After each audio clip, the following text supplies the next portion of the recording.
வணக்கம். என்ன செய்தியை பார்க்க போறோம்னு கேட்டீங்கன்னா, வெடித்தது போராட்டம். இனி விஜயை நம்பி ஒருத்தர் கூட ஓட்டு போட மாட்டாங்க போல இருக்குதுங்க. First impression is the best impression. 5இல் விளையாதது 50இல் விளையாதது. விளையும் பயிர் முளையிலேயே தெரியும். இப்படி பல்வேறுபட்ட பழமொழிகள் சொல்லியிருக்காங்க. ஆனா இந்த ஆட்சியுடைய தொடக்கம் என்பது ரணகலமா இருக்கிறது. மக்களுக்கு நல்ல அனுபவமா இல்லை இந்த ஆட்சி. எந்தெந்த விஷயத்துல அப்படின்றது தான் இந்த வீடியோ நம்ம விரிவா பார்க்க போறோங்க. ஆனா அதற்கு முன்பாக இதுவரைக்கும் நம்ம சேனலை நீங்க சப்ஸ்கிரைப் பண்ணலன்னா மறக்காம சப்ஸ்கிரைப் பண்ணிட்டு கொஞ்சம் சப்போர்ட் பண்ணுங்க. முதல்ல எந்த பிரச்சனையிலிருந்து ஆரம்பிக்கலாம் அப்படின்னு பார்க்கும்போது, கொடுத்த வாக்குறுதியை நிறைவேற்றுவதில் கண்ணியமே இல்லைங்க. வாக்குறுதி கொடுத்துட்டீங்க, அது எப்பேற்பட்ட நிலையிலும் நீங்க காப்பாற்றணுங்க. நீங்க மக்களை முட்டாள்னு நீங்க நினைக்கிறீங்கன்னு நினைக்கிறேன். இல்ல நீங்க அறிவாளி என்று நினைச்சுக்கிறீங்க அப்படின்னு சொல்லிட்டு நான் நினைக்கிறேன். ஏன்னா ஒவ்வொரு முறையும் ஆட்சி மாற்றம் ஏற்படுத்துகின்ற போது மக்கள் சிந்தித்து தான் வாக்களிக்கிறாங்க. நமக்கெல்லாம் ஓட்டு போட்டிருக்காங்களே, இவங்க என்ன அறிவாளிகளா அப்படின்னு நீங்க நினைக்கலாம். ஆனா மக்கள் அறிவில்லாம உங்களுக்கு ஓட்டு போட்டிருக்க மாட்டாங்க. அதனால கொடுத்த வாக்குறுதியை சரியா நிறைவேற்ற வேண்டும். நீங்க மக்களை நம்ப வைத்து கழுத்தெடுத்திருக்கீங்க. அது துரோகமாக தான் மக்கள் பார்க்கறாங்க. எந்த விஷயத்துல அப்படின்னு பார்க்கும்பொழுது, முதல்ல நீங்க 200 யூனிட் மின்சாரம் ஃப்ரீ. நீங்க எல்லா குடும்பத்துக்கு தானே சொன்னீங்க. அப்புறம் 500 யூனிட்டுக்கு கீழே பயன்படுத்தக்கூடிய குடும்பங்களுக்கு மட்டும்தான் 200 யூனிட்னா, அப்ப நீங்க சொன்ன வாக்குறுதியை நம்பி ஓட்டு போட்டவங்க எல்லாம் கேன பசங்க நீங்க நினைக்கிறீங்களா? சரி, விவசாயிகள் தானே உலகத்துக்கே உணவளிக்கக்கூடியவங்க. அவங்களை நீங்க ஒவ்வொரு முறையும் ஏமாத்துறீங்களே, மனசாட்சி கிடையாது உங்களுக்கு. முதல்ல கடன் தள்ளுபடி பண்ணீங்க. 50,000க்குள்ள எவன் வாங்கியிருந்தாலும் முழு கடன் தள்ளுபடின்றீங்க. இப்போ 75,000 யார் கடன் வாங்கியிருக்காங்களோ அவங்க கடன் எல்லாம் முழுமையா தள்ளுபடி செய்யப்படும் அப்படிங்கிறீங்க. 75,000க்கு மேல யார் கடன் வாங்கியிருந்தாலும் 35,000 தான் தள்ளுபடி பண்ணுவேன் அப்படின்னு சொல்றீங்க. ஆனா தேர்தல் வாக்குறுதி என்ன சொன்னீங்க? 5 ஏக்கராவுக்குள்ள நீங்க நிலம் வச்சிருந்தீங்கன்னா முழு கடனும் தள்ளுபடி அப்படின்னு சொன்னீங்க. 5 ஏக்கராவுக்கு மேல வச்சிருந்தீங்கன்னா பாதி கடன் தள்ளுபடி அப்படின்னு சொன்னீங்க. ஆனா இன்னைக்கு அதை நிறைவேற்றினீங்களா? விவசாயி எப்போதும் விவசாயத்துல லாபம் பார்ப்பதே கிடையாது. அதாவது 75,000 தள்ளுபடி பண்றாங்களா அப்படின்னு நீங்களாம் வாய ஆணு புழப்பீங்க. ஆனா அங்கேயும் பாத்தீங்கன்னா பெரிய ஏமாற்றத்தை தான் அளித்திருக்கின்றார் இந்த முதலமைச்சர். எப்படின்னு பார்க்கும்போது, கிட்டத்தட்ட மார்ச் 2025 இருந்து மார்ச் 2026 வரைக்கும் ஓராண்டு காலத்துல யாரெல்லாம் கூட்டுறவு வங்கியில கடன் வாங்கியிருக்கின்றார்களோ அவங்களுக்கு தான் கடன் தள்ளுபடி. ஆனா நீங்க 2024 வாங்கியிருப்பீங்க, 2025 பிப்ரவரி வாங்கியிருப்பீங்க. அப்படி ஒரு வருஷத்துக்கு முன்பாக நீங்க கடன் வாங்கியிருந்தீங்கன்னு வச்சுங்களேன், அந்த கடன் எல்லாம் தள்ளுபடி பண்ணவே முடியாது. விவசாயிக்கு வருமானம் வந்தா ஏன் கூட்டுறவு பேங்க்ல வாங்குற கடனை கட்டாம இருக்க போறான்? தேசிய வங்கியில கடன் வாங்குறத விட கூட்டுறவு வங்கியில கடன் வாங்கணும்னா அதிக வட்டி. அப்ப விவசாயி அதிக வட்டியை கட்டினாலும் கட்டுவேன், ஆனா என்னால இப்ப முழுமையா கடனை கட்ட முடியாது அப்படின்னு சொல்லிட்டு வட்டி மட்டும் கட்டி அந்த கடனை புதுப்பிக்கிறான். அப்போ கடன் சுமையால தத்தளிக்கின்ற பொழுது இப்போ கால நிர்ணயமும் நிர்ணயிச்சிட்டீங்க. 75,000 பணம் அந்த தொகையும் பாத்தீங்கன்னா லிமிடேஷனா வச்சுட்டீங்க. அப்ப விவசாயிகள் முழு பலனுடன் பாத்தீங்கன்னா அடுத்த முறை பயிரிடுவதற்கு களத்துல இறங்குவானா? கடன் தள்ளுபடி பண்ணிட்ட பிறகு அந்த கடன் தள்ளுபடி பெற்ற விவசாயிக்கு நீங்க கடன் கொடுப்பீங்களா? அதுக்கு ஏதாவது உத்தரவாதம் அளிச்சிருக்கீங்களா? மொத்தத்துல விவசாயிகள் அத்தனை பேருமே ஏமாற்றம் அடைத்திருக்கின்றார்கள். நீங்க சொல்றீங்க 14,43,504 பேர் கடன் தள்ளுபடி பெற்று பயன்பெற போறாங்க. மொத்தத்துல 5,932 கோடி அளவுக்கு கடன் நாங்க தள்ளுபடி பண்ணியிருக்கிறோம் அப்படின்னு சொல்றாங்க. ஆனா இப்ப கூட சரி, ஆர்பிஐ தான் காரணம் காட்டுறார். முதல்ல 50,000க்குள்ள நீங்க கடன் வாங்கியிருந்தீங்கன்னா நாங்க மொத்தமா தள்ளுபடி பண்றோம் அப்படின்னு ஆர்பிஐ மீது பாத்தீங்கன்னா இந்த முதலமைச்சர் பழிய போட்டார். உங்க எல்லாருக்கும் தெரியும். அப்போ ஆர்பிஐ ஆனது கடன் தள்ளுபடி பண்றதுக்கு ஒரு அளவுகோல் வச்சிருக்க போல இருக்குது. 50,000க்குள்ள வாங்கியிருந்தா தான் தள்ளணும் போல இருக்குது அப்படின்னு சொல்லிட்டு எல்லாரும் நினைச்சாங்க.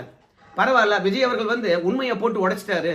தேர்தல் வாக்குறுதி கொடுக்கின்ற போது அவருக்கு தெரியாம இருந்திருக்கலாம், ஆனா இப்ப தெரிஞ்சு போச்சு அப்படின்னு எல்லாரும் நினைச்சிருக்கலாம். ஆனா இப்ப 75,000 நீங்க கடன் தள்ளுபடி பண்றீங்க. இப்ப ஆர்பிஐ ஆனது கேள்வி கேட்காதா? அப்போ முதல் முறை நீங்க சொன்னது பொய் இல்லையா? அப்ப விவசாயிகளை ஏமாத்திட்டே தானே இருக்கிறீங்க. அதெல்லாம் கூட இருக்கட்டும். இந்த 75,000 மட்டும்தான் உங்களால தள்ளுபடி பண்ண முடியுமா? அப்பதான் ஆர்பிஐ ஆனது கேள்வி கேட்காதா?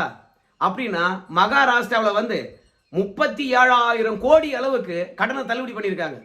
ஒவ்வொரு விவசாயிக்கும் 2 லட்சம் அளவுக்கு கடனை தள்ளுபடி பண்ணியிருக்காங்க.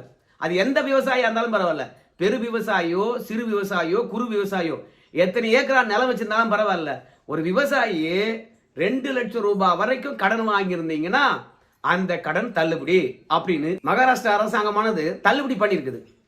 அவங்களுக்கெல்லாம் ஆர்பிஐ ஆனது எதுவும் கட்டளை இடாதா? அந்த அரசாங்கத்துக்கு நிதி சுமையெல்லாம் இல்லையா? விவசாயிகள் பிழைப்பு நடத்தணும்னா நல்ல விளைபொருளை விளைவிக்க வேண்டும் என்றால் கடன் சுமையில் இருந்து அவனை மீட்டெடுக்க வேண்டும் என்ற நல்ல எண்ணத்தினால மகாராஷ்டிரா அரசாங்கமானது அதிகப்படியா எவ்வளவு கடனை தள்ளுபடி பண்ண முடியுமோ அவ்வளவு கடனை தள்ளுபடி பண்ணியிருக்காங்க. நீங்க என்னங்க இன்ஸ்டால்மெண்ட்ல முதல்ல 50,000 அப்புறம் 75,000 அப்படியே என்ன அர்த்தம்? அது கூட ஒரு வருஷத்துக்குள்ள நீங்க கடன் வாங்கியிருந்தா தான் அந்த கடன் தள்ளுபடி. அப்போ விவசாயிகளை முட்டாளு நினைக்கிறீங்களா? இன்னொரு விஷயத்த சொல்ற பாருங்க, இன்னும் தமிழ்நாட்டில் 57% பேர் விவசாயிகள் தான். பிள்ளைகள் உங்களுக்கு ஓட்டு போட்டாங்க தெரியுமா? கிட்டத்தட்ட 40 வயதுக்கு கீழே இருக்கிறவங்க அத்தனை பேரும் மேக்சிமம் வந்து விவசாயிகள் தான். திராவிட மாடல் ஆட்சியும் பெருசா வேலை கொடுத்துடல, நீங்க வந்து வேலை கொடுத்துடல. அதனால எல்லாரும் பூமியை நம்பி தான் வேலை பார்த்துட்டு இருக்காங்க. விவசாய கூலிகளாகவோ விவசாயிகளாக தான் இருக்காங்க. அப்ப தமிழ்நாட்டில் அதிக வாக்கு வங்கி உள்ளது விவசாயி கிட்ட தான். ஆனா அந்த விவசாயிகளுக்கு எதிராகவே நீங்க ஒவ்வொரு அறிவிப்பு வெளியிடுறீங்க. அப்புறம் உங்களை நம்பி எப்படிங்க ஓட்டு போடுவாங்க? நீங்களும் சொல்லுங்களேன் பார்க்கலாம். அதாவது திமுக ஆட்சியிலாவது வந்து நெல்லை கொள்முதல் பண்ணாங்க. கொள்முதல் பண்ண நெல்லை மழையில நனைய விட்டாங்க. விவசாயிக்கு எந்த விதத்திலும் கொஞ்சம் பிரச்சனை இல்லாமல் இருந்தது. ஆனா நீங்க ஆட்சிக்கு வந்த பிறகு நெல்லை கொள்முதல் பண்ணீங்களா?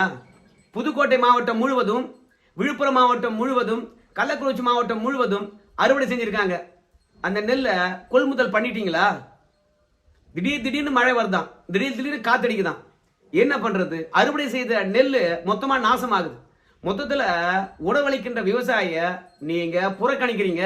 அப்புறம் அவன் எப்படி வந்து உங்களுக்கு ஓட்டு போடுவான் சொல்லுங்க பார்க்கலாம். உங்க எல்லாருக்கும் தெரியும் இந்த மின்வெட்டு பிரச்சனை எந்த அளவுக்கு இருக்குன்னு சொல்லிட்டு. நான் காலையிலே சொன்னேன், ஏப்பா மின்வெட்டு பிரச்சனை வந்து ரொம்ப அதிகமா இருக்குது. முன்னெல்லாம் 1 மணி நேரம் நின்னா இப்பெல்லாம் 4 மணி நேரம் ஆகுதுன்னு.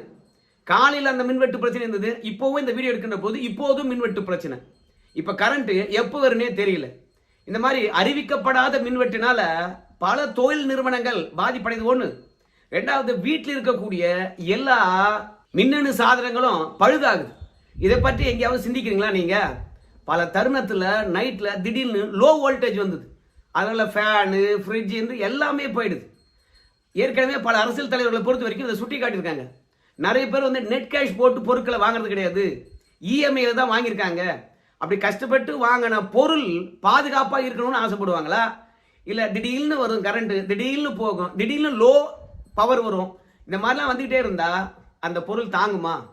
ஸோ ஆசையா வாங்கின பொருள் எல்லாம் பாழா போனா இந்த விஜய்க்கு யார் ஓட்டு போடுவாங்க சொல்லுங்க பார்க்கலாம். அது மட்டும் கிடையாது, சட்ட ஒழுங்கு பிரச்சனை.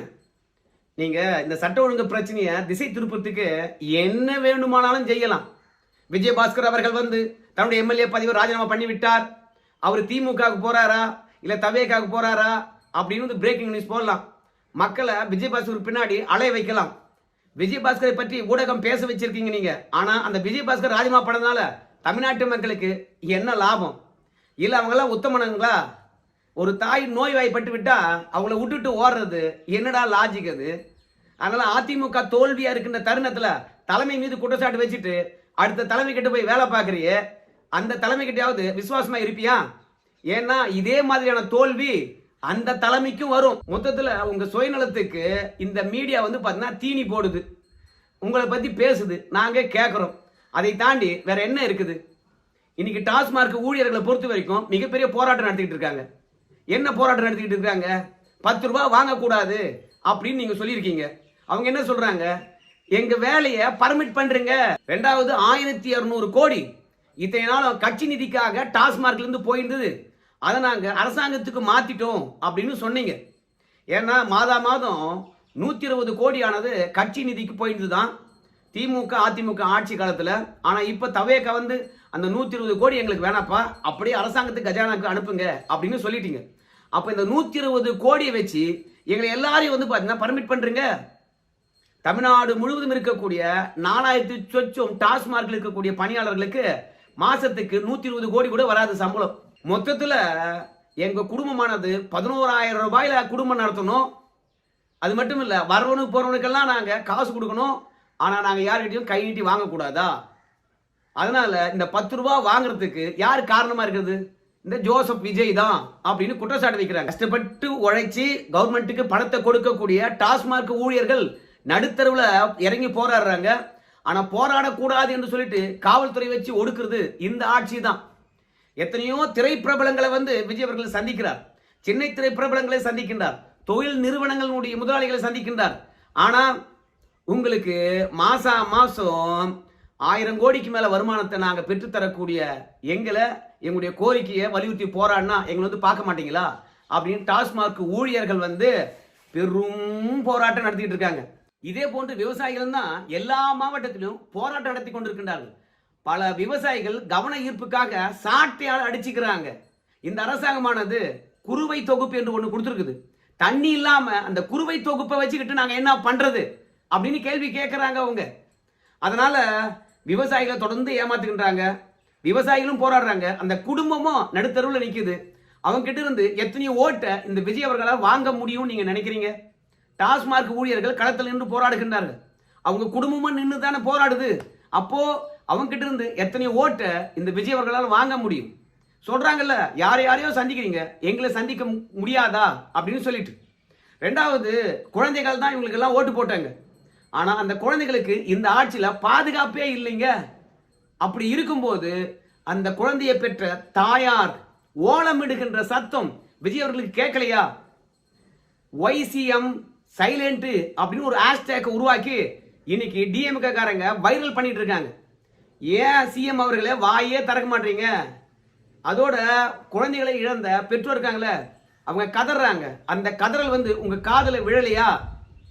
பாதிப்படைந்தவங்களை மிரட்டி உங்க ஆளுங்க அந்த வழக்கை திசை திருப்ப பாக்குறாங்களே. அந்த மாதிரி அடாவடியில் ஈடுபடக்கூடிய உங்க சட்டமன்ற உறுப்பினர்கள் நீங்க தட்டி கேள்வி கேட்கவே மாட்டீங்களே, ஏன் அப்படின்னு எதிர்கட்சிகள் கேள்வி எழுப்புறாங்க.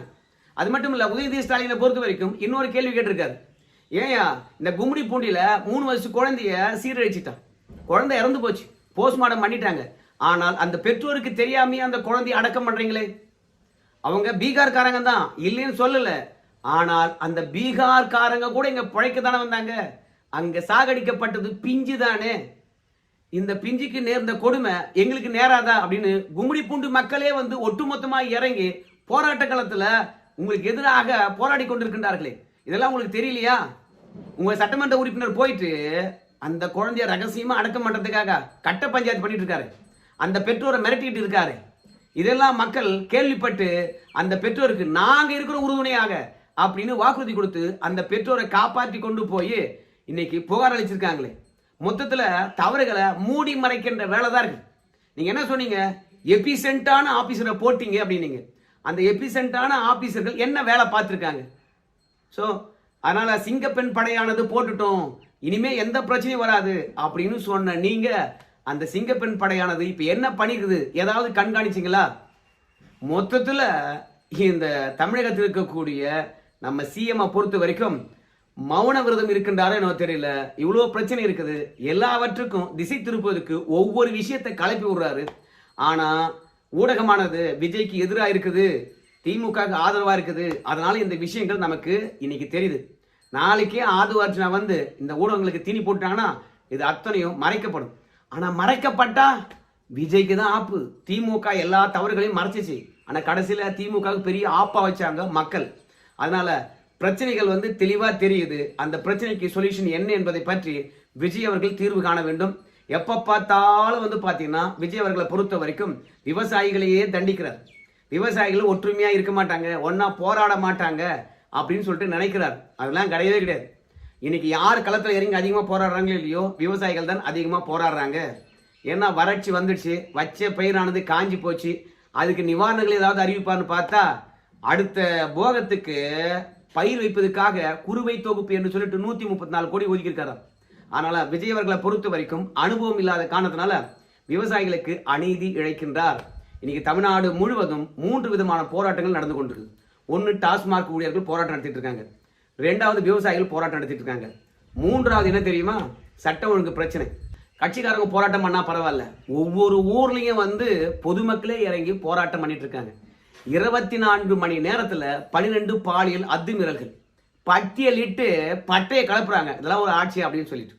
அது மட்டும் இல்ல, என்ன ஃபீல் பண்றாங்க, கரண்ட்யாவது ஒழுங்கக்கூடிய, அதோட அறிவிக்கப்படாத மின்வெட்டு மின் சாதனைகளை எல்லாம் பாழாக்குது. ஒவ்வொரு குடும்ப தலைவியும் குடும்ப தலைவரும் நம்ம விஜய் மீது கொலை வரியில் இருக்கிறாங்க.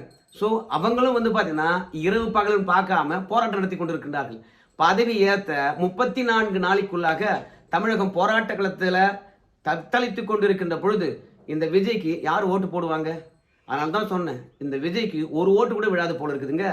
பிற கட்சியிலிருந்து ஆளை இழுக்கிறதுக்கு கவனம் செலுத்தக்கூடிய தவேகா கட்சியினுடைய நிர்வாகிகளும் அமைச்சர் பெருமக்களும் மக்களுடைய பிரச்சனையை தீர்ப்பதற்கு எந்த விதத்திலும் கவனம் செலுத்தவே இல்லையே, காது கொடுத்து பிரச்சனையை கேட்கவே இல்லையே.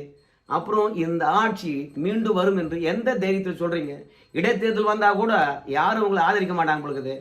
அது மட்டும் இல்லை, உள்ளாட்சி தேர்தலில் கூட ஒத்தனும் உங்களுக்கு ஒரு ஓட்டு போட மாட்டான் பொழுது.